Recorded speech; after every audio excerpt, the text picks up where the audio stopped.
स्नान में डूब जाते तो ना उन्हें खाने पीने का होश रहता और ना ही घर लौटने का। इसी तरह ध्यान मुद्रा में कई कई दिन बीत जाते।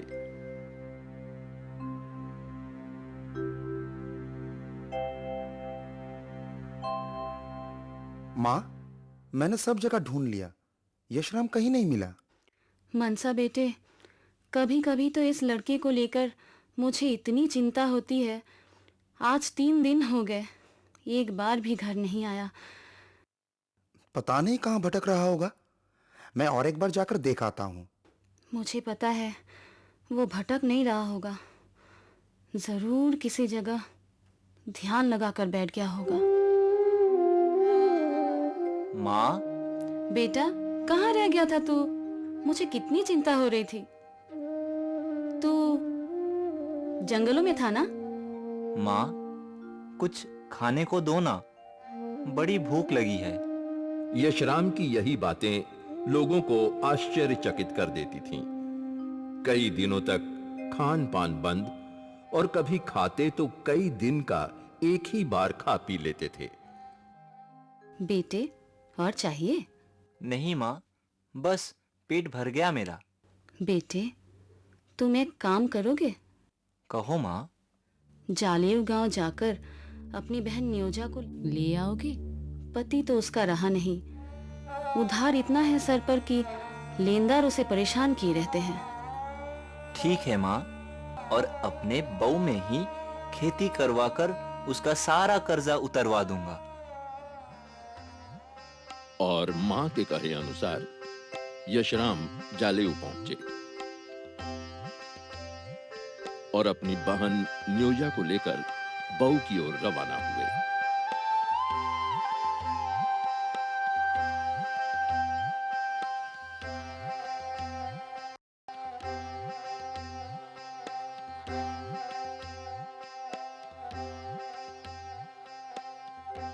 मां बेटी ने मिलकर सुख दुख बांटे और यशराम ने खेती का काम शुरू करवा दिया।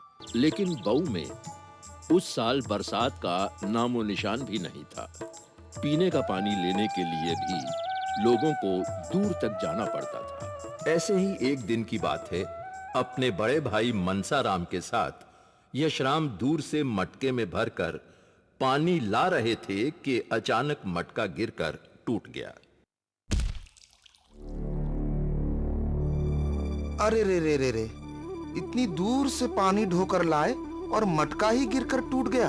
टूट गया तो टूट गया, लेकिन मैं भी प्रतिज्ञा करता हूँ, आज अगर इस खेत में पानी ना भर जाए तो मैं अपना शरीर त्याग दूंगा। ये कैसी प्रतिज्ञा है यशराम? चलो चलो घर चलो। नहीं भैया, जब तक बारिश नहीं होती मैं यहीं बैठा रहूंगा।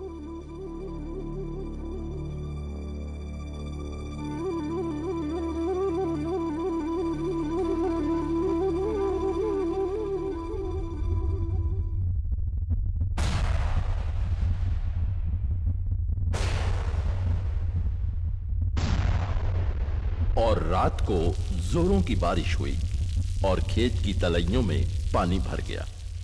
इस घटना से लोगों को आश्चर्य हुआ और यशराम के प्रति सद्भावना उत्पन्न हुई।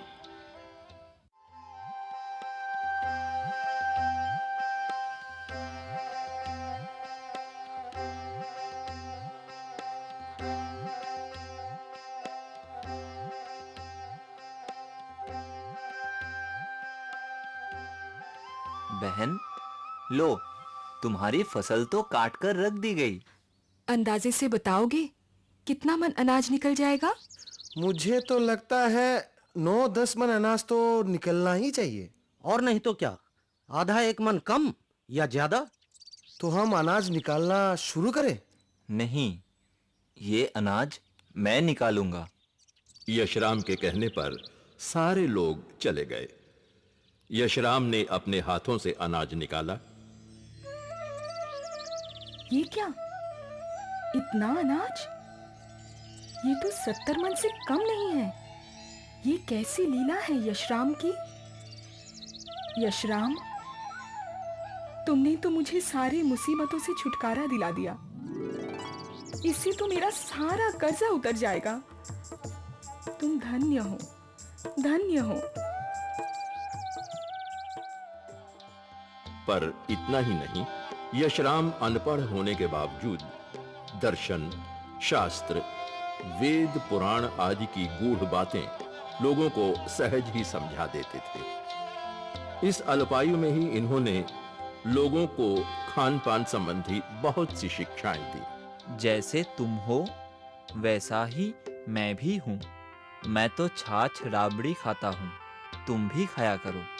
छाछ, राबड़ी, मतीरा, शहद, गाजर, मूली आदि ठंडे पदार्थों का सेवन करने से शरीर स्वस्थ और निरोग ही नहीं रहता, मन भी शांत रहता है। लोग इनके कथन पर विश्वास करके छाछ राबड़ी खाते और उनका रोग मिट जाता।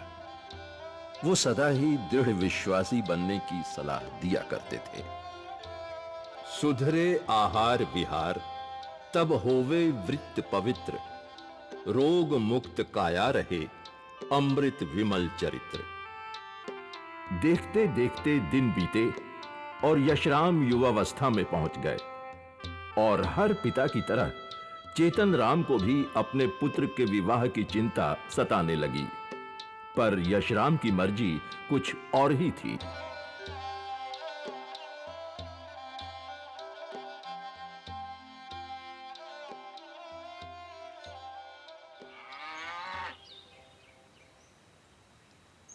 पिताजी, मैंने सुना आप मेरे विवाह की बात कर रहे हैं।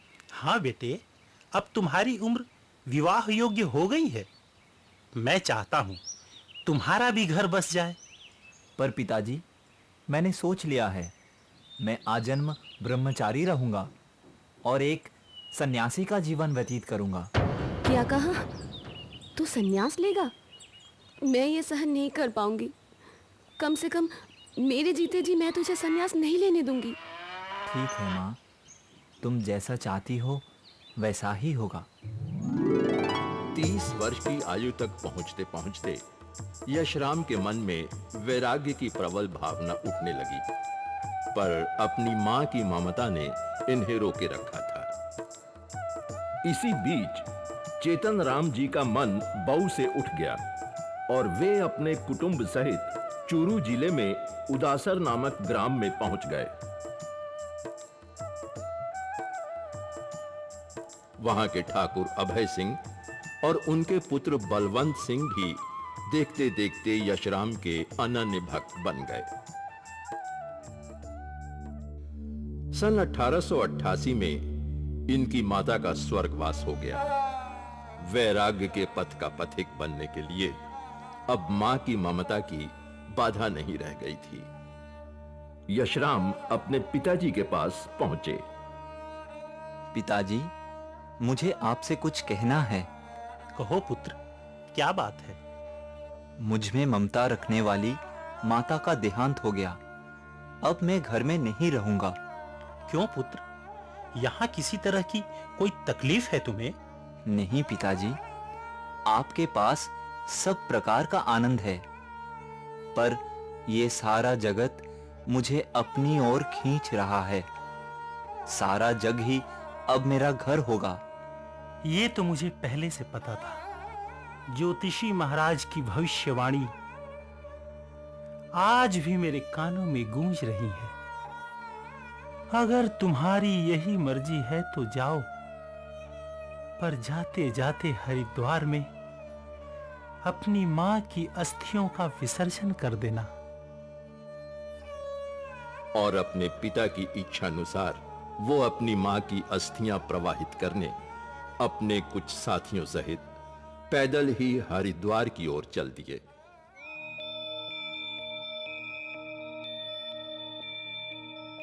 अरे, हमारा सामान कहाँ गया?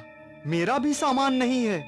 लगता है रात को थक कर हम गहरी नींद में सोते रहे और उधर चोरों ने हाथ साफ कर लिया।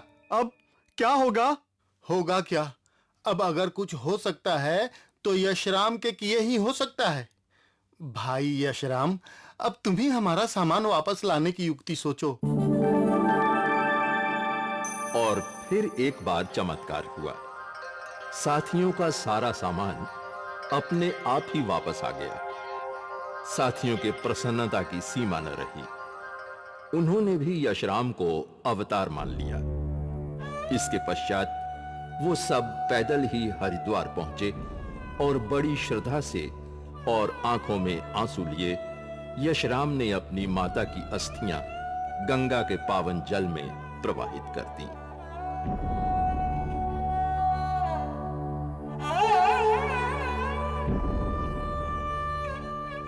अस्थियां प्रवाहित करने के बाद यशराम ने अपने साथियों से विदाई ली और चल पड़े वैराग्य के पथ पर सदा के लिए।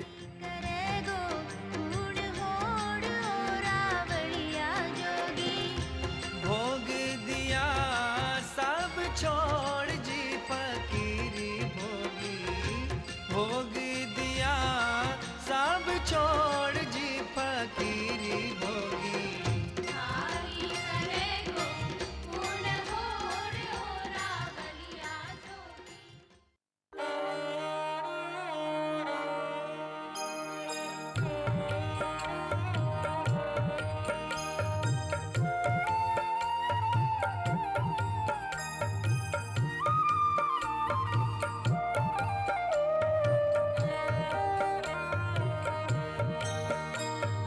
सुबह शाम सब नमन करो, दिन रात इन्हीं का स्मरण करो। सुबह शाम सब नमन करो, दिन रात इन्हीं का स्मरण करो। श्रीमुख से निकली बातों को सुनकर उनका मनन करो। जय श्री बाबा अमृतनाथ का चलो रे भक्तों भजन करो। जय श्री बाबा अमृतनाथ का चलो रे भक्तों भजन करो।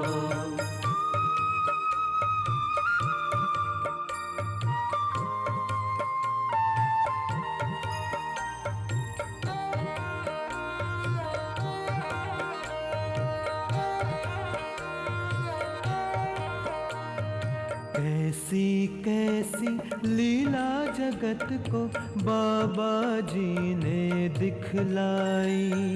जप तप करके इस दुनिया को सच्ची राह बतलाई। मिल जाएगी मंजिल तुमको, उन राहों पर गमन करो। जय श्री बाबा अमृतनाथ का चलो रे भक्तों भजन करो। जय श्री बाबा अमृतनाथ का चलो रे भक्तों भजन करो।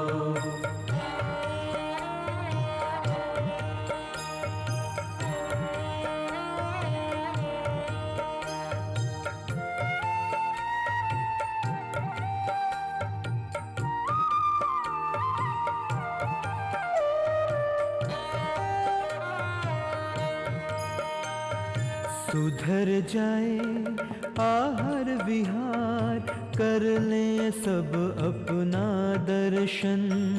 ब्रह्मचर्य की राह चले, सफल हो सबका ही जीवन। कामना अपनी वासना अपनी, अपने हाथों दमन करो। जय श्री बाबा अमृतनाथ का चलो रे भक्तों भजन करो। सुबह शाम सब नमन करो, दिन रात इन्हीं का स्मरण करो। श्रीमुख से निकली बातों को सुनकर उनका मनन करो।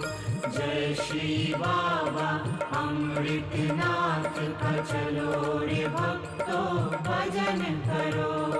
जय श्री बाबा अमृतनाथ का चलो रे भक्तों भजन करो।